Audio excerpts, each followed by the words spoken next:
Assalamualaikum warahmatullahi wabarakatuh. Selamat pagi semuanya. Hari ini kita lanjutkan materi FISDAS kita, yaitu tentang gravitasi. Ini merupakan pertemuan ke-8, jadi sebelum kita memulai perkuliahan pagi ini, alangkah baiknya kita berdoa terlebih dahulu untuk kelancaran perkuliahan hari ini.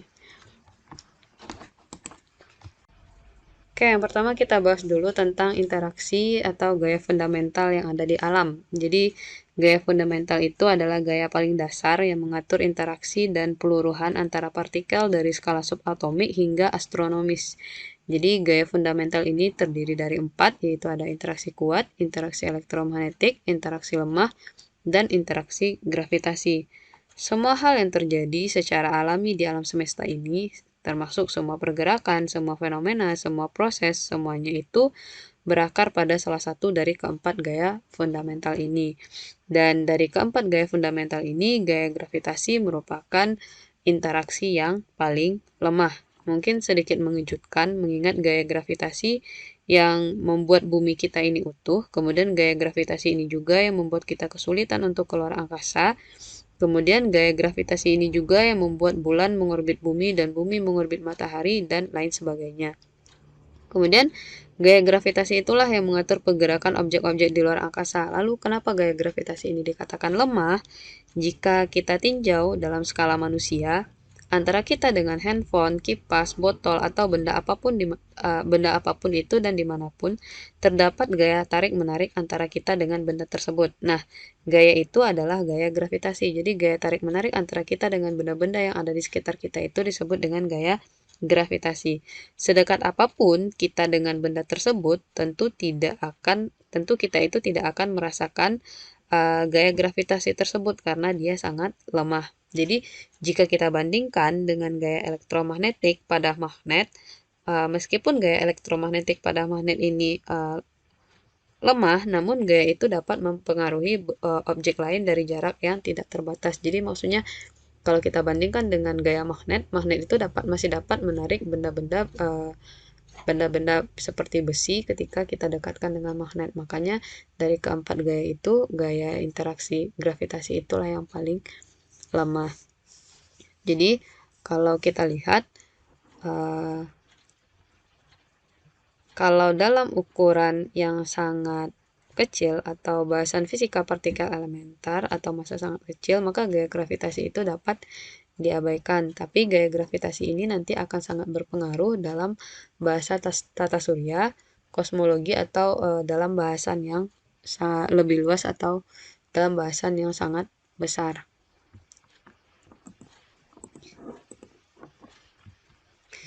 Oke, selanjutnya kita bahas tentang model alam semesta. Jadi, proses terjadinya alam semesta ini ada didasari oleh beberapa pendapat, yaitu yang pertama ada pendapat dari Ptolemeus, yaitu dia mengatakan bumi itu berada di pusat alam semesta, matahari dan bintang-bintang mengelilingi bumi. Jadi, pusat alam semesta ini adalah bumi, sedangkan matahari dan bintang-bintang mengelilingi bumi tersebut. Yang kedua ada pendapat dari Kopernikus yang mengatakan matahari dan bintang-bintang itu diam, sedangkan planet-planet termasuk bumi berputar dalam lingkaran mengelilingi matahari. Sedangkan pendapat yang ketiga, pendapat dari Tycho Brahe dan Johannes Kepler, mengatakan ada 3 pendapat, yaitu semua planet bergerak dalam orbit elips dengan matahari di salah satu fokusnya.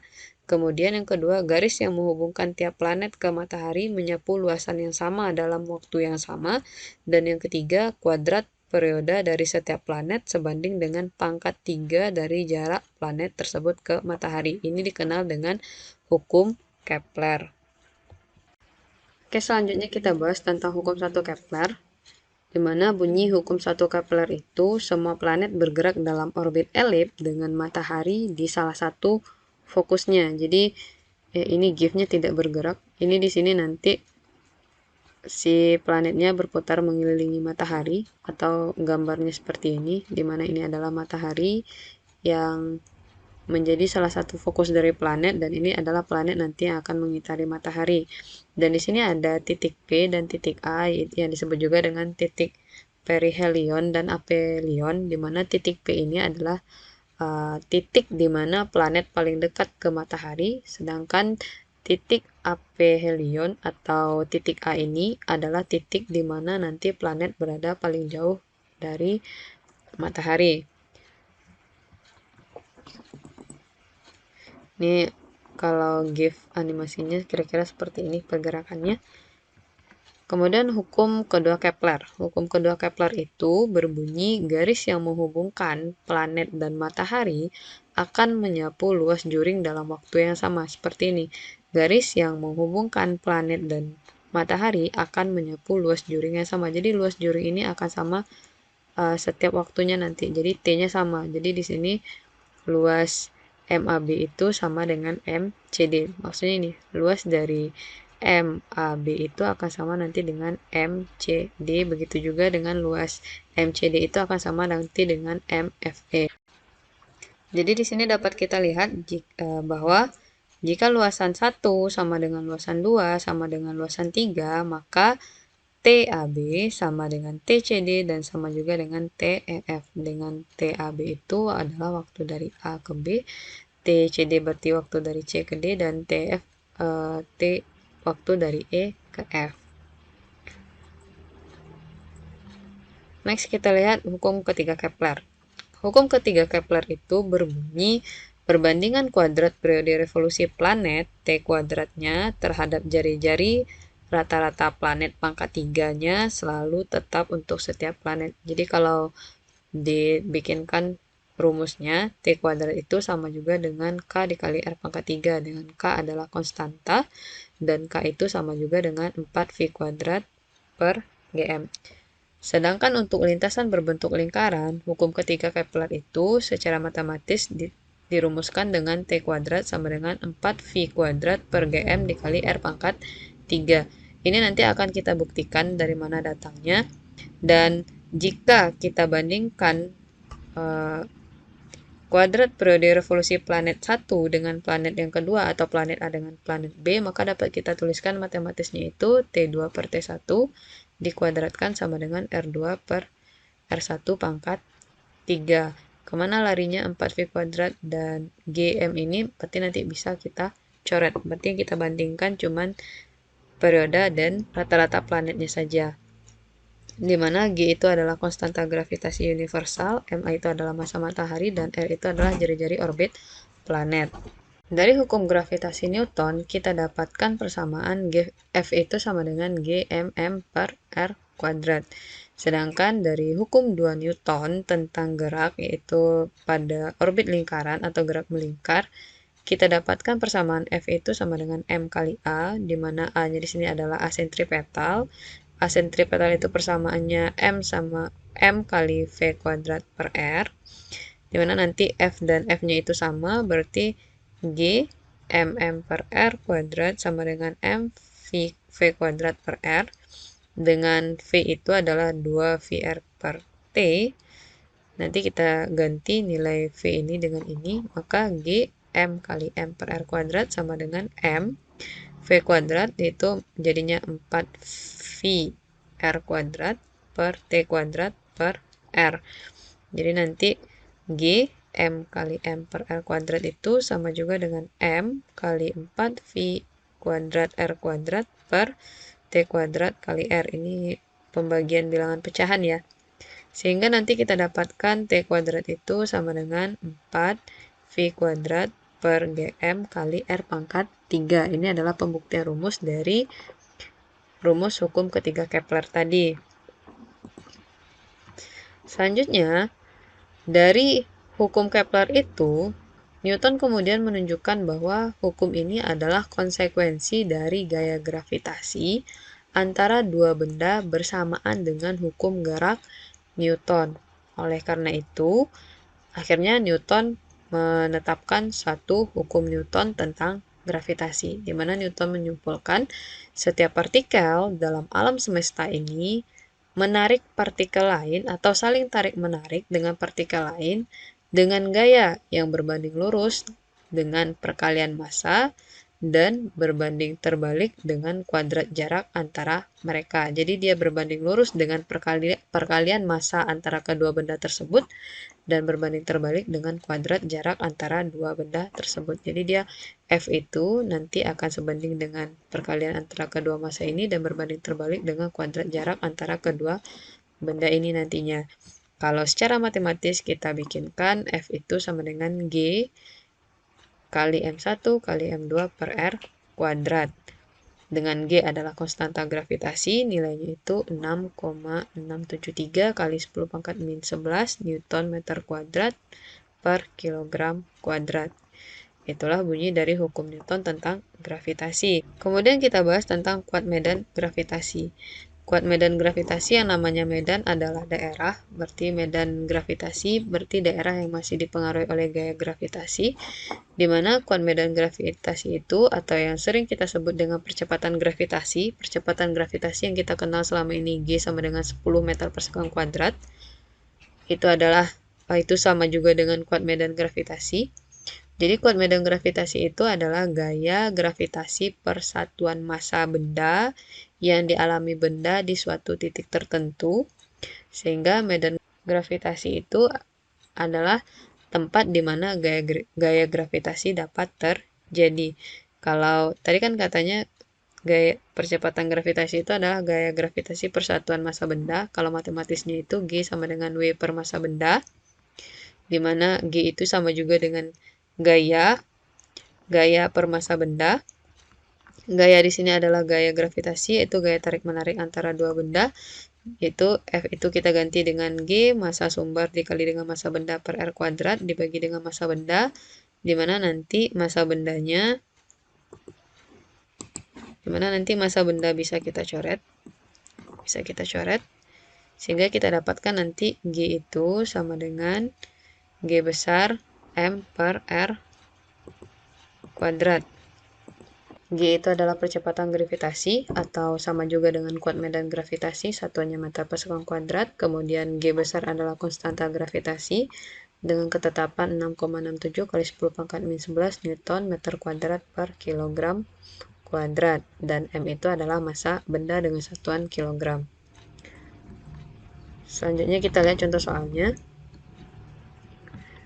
Diketahui jari-jari bulan adalah 1,7 kali 10 pangkat 6 meter dan memiliki massa sebesar 7,3 kali 10 pangkat 22 kg. Hitunglah kuat medan gravitasi di permukaan bulan. Jika diketahui R bulan itu adalah 1,7 kali 10 pangkat 6 meter dan massanya 7,3 kali 10 pangkat 22 kg, dan ini adalah penyelesaiannya. Silahkan dipahami, yaitu G itu sama juga dengan G besar M per R kuadrat. Ini tinggal masukin angka-angkanya saja dan nanti didapatkan kuat medan gravitasi di permukaan bumi itu adalah 1,685 Newton per kilogram.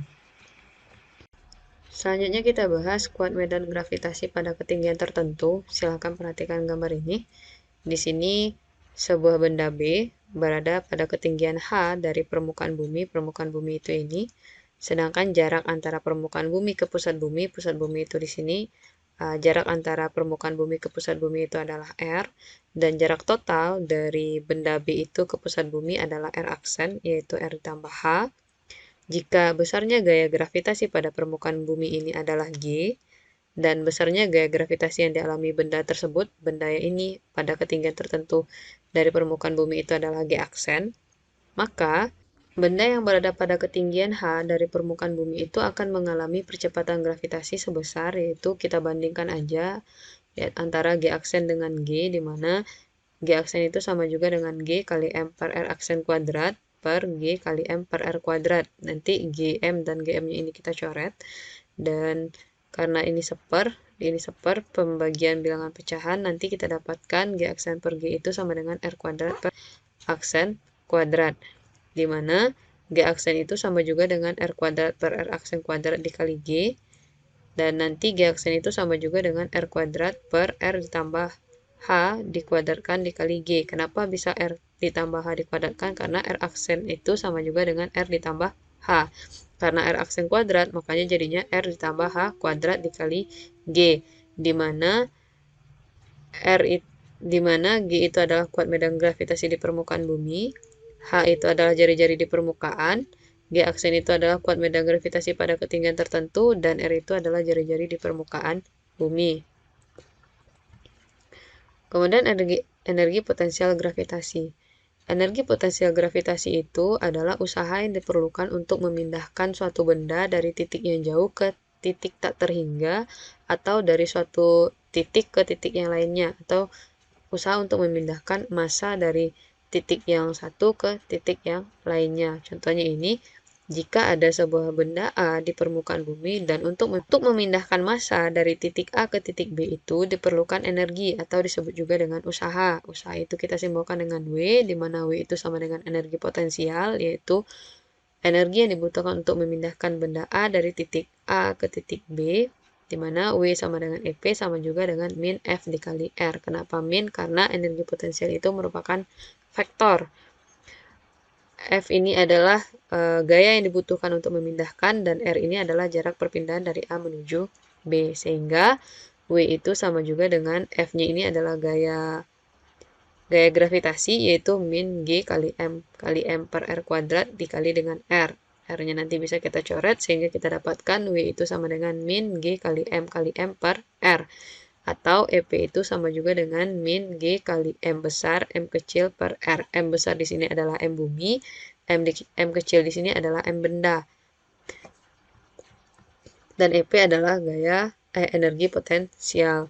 Selain energi potensial, nanti ada lagi disebut dengan potensial gravitasi. Ada energi potensial gravitasi, ada juga potensial gravitasi saja. Potensial gravitasi ini adalah energi potensial tiap satuan massa benda.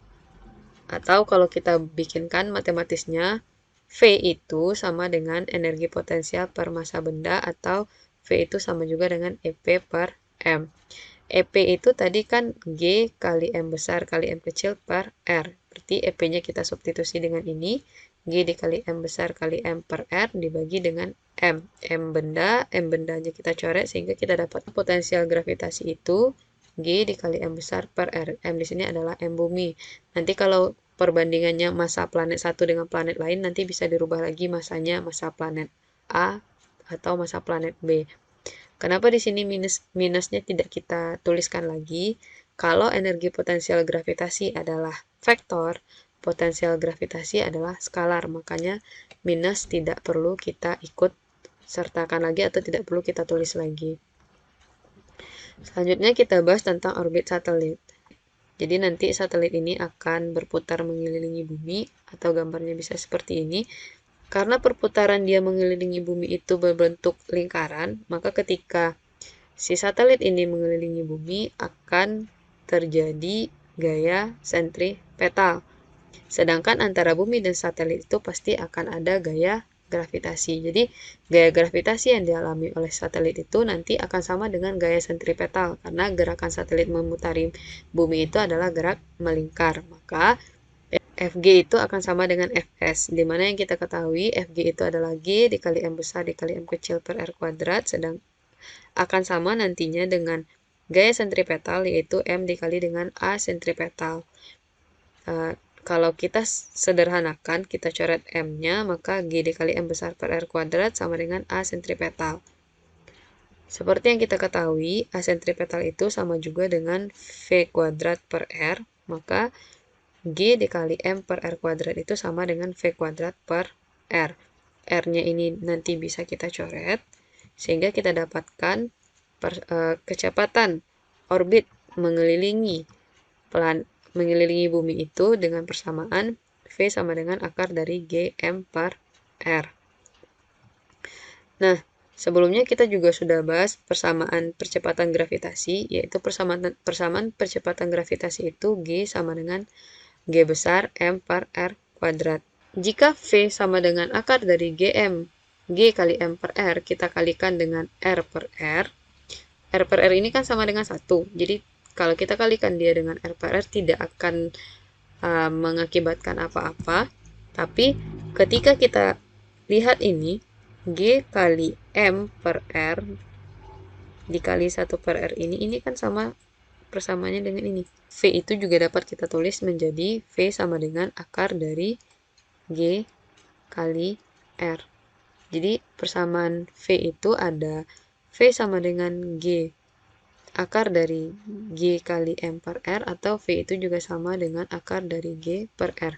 Dari mana datangnya? Yaitu ketika kita mengalihkan V sama dengan G M per R dikali dengan R per R. Oke? Oke, selanjutnya kita bahas tentang laju lepas. Laju lepas itu adalah laju yang dibutuhkan sebuah benda untuk mencapai ruang angkasa dan tidak kembali lagi ke bumi. Biasanya ini digunakan untuk melepaskan satelit keluar angkasa. Di sini misalnya ada satelit, jadi untuk melepaskan satelit ini kita membutuhkan kecepatan awal yaitu V1.